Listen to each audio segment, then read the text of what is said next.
सुप्रभात बच्चों, मैं आपकी हिंदी की अध्यापिका और आज हम हिंदी का पाठ 18 शुरू करने जा रहे हैं जिसका शीर्षक है क्रिया। तो चलिए शुरू करते हैं। पाठ 18 क्रिया, जिसे अंग्रेजी में वर्ब कहा जाता है बच्चों। क्रिया क्रिया का अर्थ है किसी कार्य का करना या होना। कार्य या तो स्वयं होता है या उसे किया जाता है। इसे यही हमारी क्रिया का अर्थ है। जैसे देखिए, वर्षा हो रही है ना। हो रही जो है क्या है? क्रिया है। रीना खाना खा रही है। खा रही क्या है? क्रिया है। कौन सी क्रिया? खाने की। ठीक है। माँ पूजा कर रही है। कर रही है क्या? कौन सी पूजा कर रही है? क्या कर रही है? पूजा कर रही है। माँ क्या कर रही है? पूजा कर रही। जो हो रही, खा रही, कर रही, ये हमारी क्रिया है। उपर्युक्त वाक्यों में रंगीन लिखे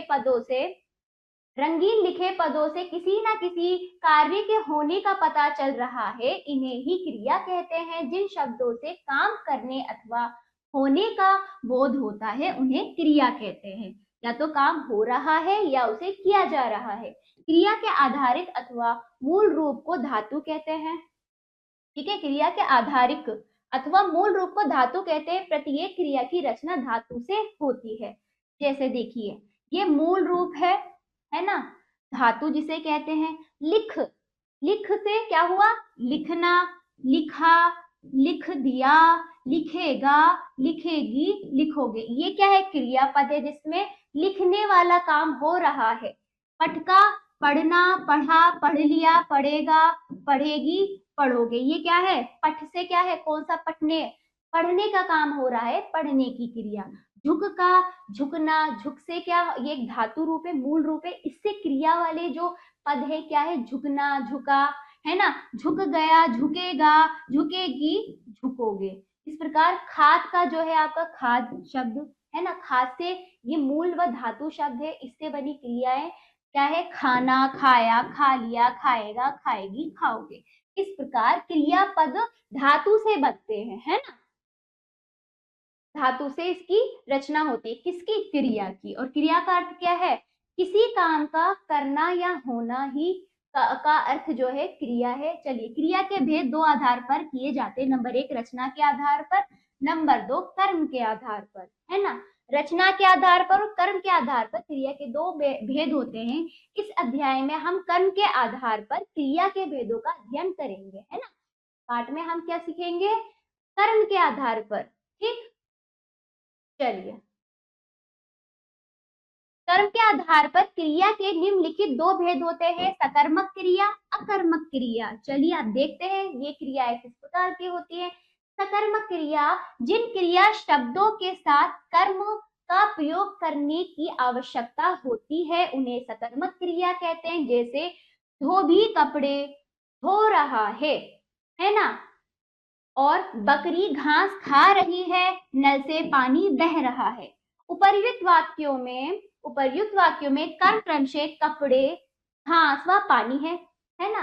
जिस क्रिया में कर्म का प्रयोग हो रहा है क्रिया के साथ, वो हमारे साथ हो रहा है। किसके साथ? कर्म के साथ क्रिया का काम हो रहा है, तो सकर्मक क्रिया।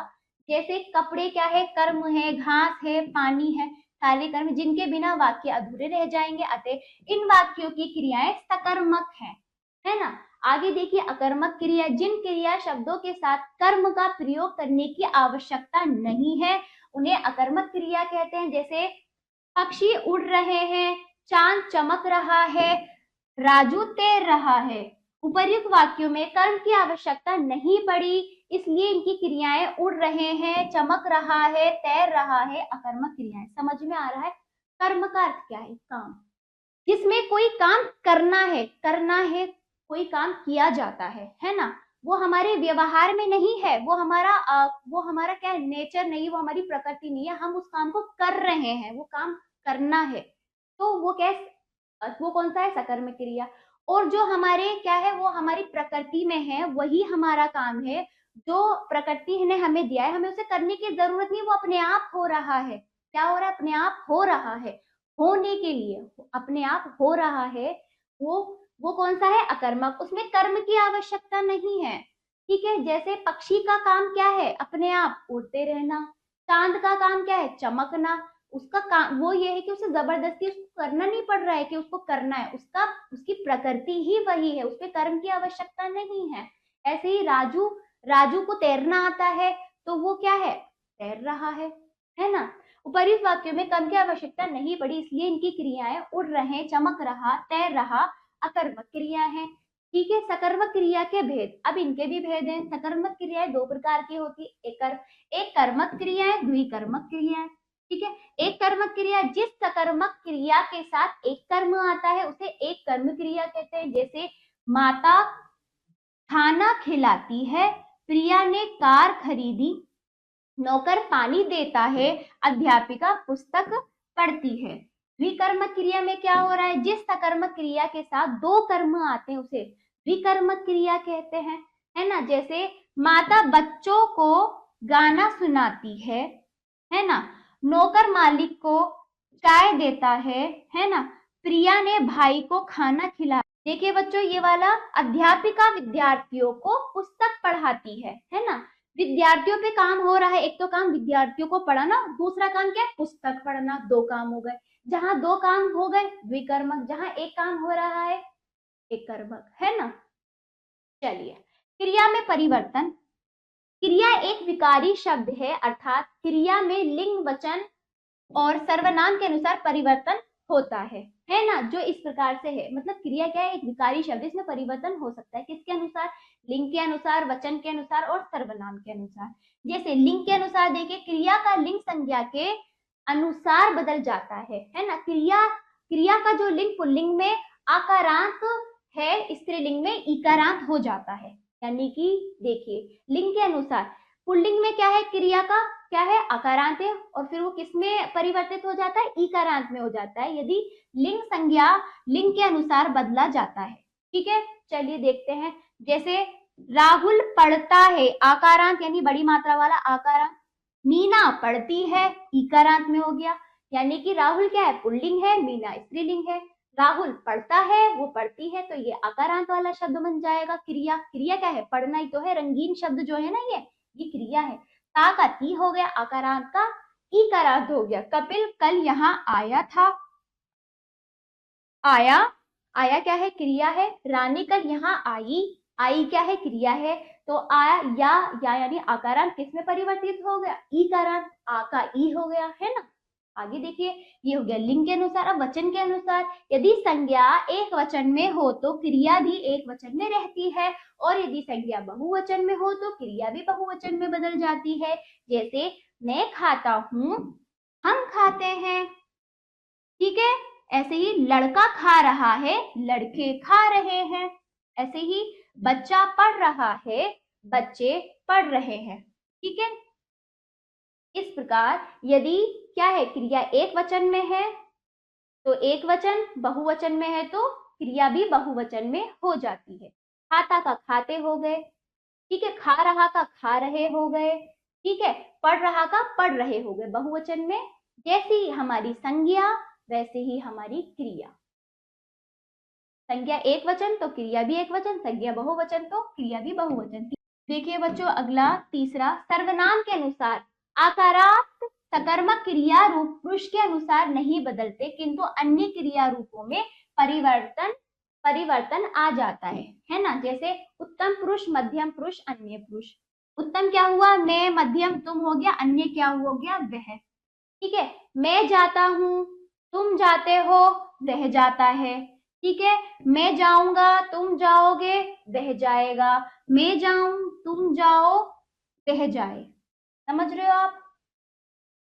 इसने बताया आकारांत, ये रहे आकारांत सकर्मक क्रिया रूप पुरुष के अनुसार नहीं बदलते, किंतु अन्य क्रिया रूपों में परिवर्तन आ जाता है। ठीक है, पुरुष क्या होता है, उत्तम पुरुष, मध्यम पुरुष, अन्य पुरुष। ठीक है, तो इस प्रकार पुरुष के अनुसार तो नहीं बदले, पर क्या हुआ, अन्य क्रिया रूपों में परिवर्तन आ जाता है। जैसे जाता का इसके शादी में है, इसके शादी में है, इसके शादी में है, लेकिन जाता हो गया, जाऊंगा होगा, जाऊं हो गया, ये परिवर्तित हो। बाकी क्या हुआ, देखिए इसमें भी वही है, पुरुष तो वही है जो मैं है, परंतु इसका क्रिया में परिवर्तन हो गया। यहाँ पे भी पुरुष वही है, क्रिया में परिवर्तन हुआ, क्रिया में परिवर्तन हुआ। उत्तम पुरुष, मध्यम पुरुष, अन्य पुरुष। इतना समझ आया? चलिए पुनरावृत्ति देख लीजिए। वाक्य में जिस पद से किसी कार्य के करने या होने का पता चलता है उसे क्रिया कहते हैं। दूसरा देखिए, क्रिया का मूल रूप धातु कहलाता है। तीसरा देखिए, क्रिया के भेद दो आधार पर किए जाते हैं, रचना के आधार पर और कर्म के आधार पर। तो हमने इस अध्याय में कर्म के आधार पर सीखा। कर्म के आधार पर क्रिया के भेद होते हैं अकर्मक, सकर्मक।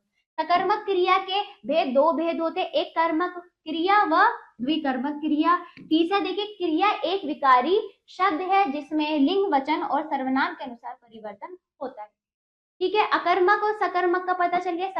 सकर्मक में काम किया जाता है और अकर्मक में काम अपने आप हो रहा होता है। ठीक है, जैसे बारिश हो रही है, ये सकर्मक है अकर्मक है? ये अकर्मक है, क्योंकि इसका बारिश का नेचर ही है बरसने का। उसको करने की जरूरत नहीं कि उसको काम उसे करना है, वो हो रहा है अपने आप, है ना। चलिए, उसकी प्रकृति है। चलो आओ करें अभ्यास। पहला देखें, निम्नलिखित प्रश्नों के उत्तर दीजिए। पहला, क्रिया किसे कहते हैं? दूसरा, क्रिया के मूल रूप को क्या कहते हैं? तीसरा, क्रिया के कितने भेद हैं? चौथा, सकर्मक व अकर्मक क्रिया में अंतर बताइए। तो ये आपको खुद करना है। दूसरा अभ्यास करिए।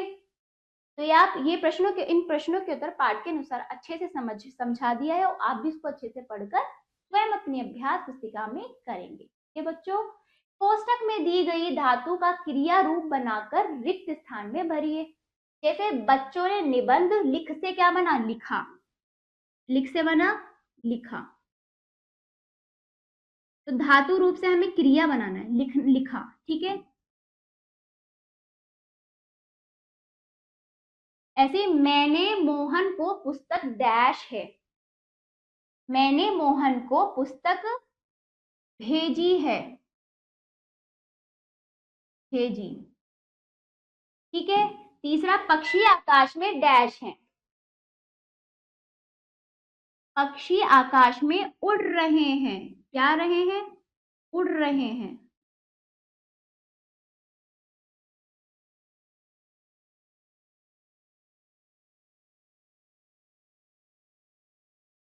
ठीक है बच्चों, अगला देखें, उड़ रहे हैं ये हुआ। मैं कल फिल्म देखने डैश, क्या आएगा?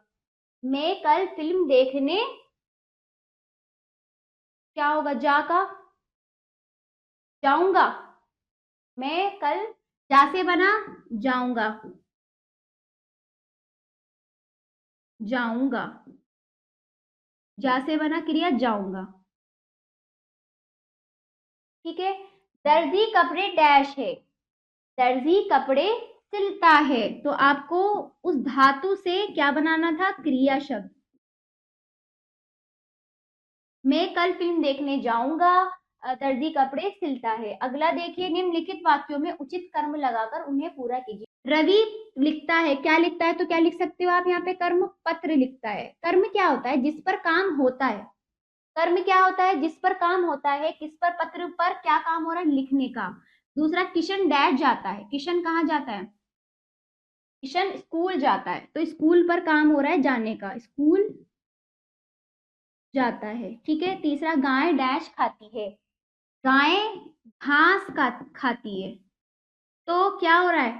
गाय घास खाती है, तो गाय का काम किस पर हो रहा है? घास पर हो रहा है। तो घास क्या हुआ? कर्म। बच्चा डैश पीता है, क्या पीता है? दूध। दूध। ठीक है, अगला देखिए, लोग डैश मनाते हैं, क्या मनाते हैं? तो लोग पर्व मनाते हैं। पर्व या त्योहार, है ना। तो क्या मनाते हैं? पर्व। सभी लोग क्या मनाते हैं? अपने अपने त्योहार मनाते हैं। तो मनाना यानी त्योहार मनाने वाला क्रिया हो रही है। पीना, दूध पीने वाली क्रिया हो रही है। गाय घास खाती, खाने वाली। स्कूल जाने वाली। पत्र लिखने वाली। ये सब क्या है? क्रिया है, इन कर्म पर हो रही है। अगला देखिए, बहुविकल्पीय प्रश्न, क्रिया का मूल रूप क्या कहलाता है? धातु कहलाता है। दूसरा देखिए, जिस क्रिया के साथ कर्म की आवश्यकता नहीं होती उसे क्या कहते हैं?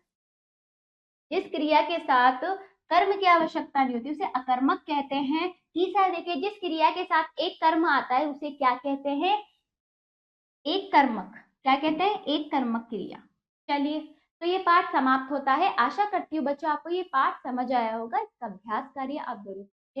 और अब हम मिलते हैं अगले पार्ट पर। धन्यवाद।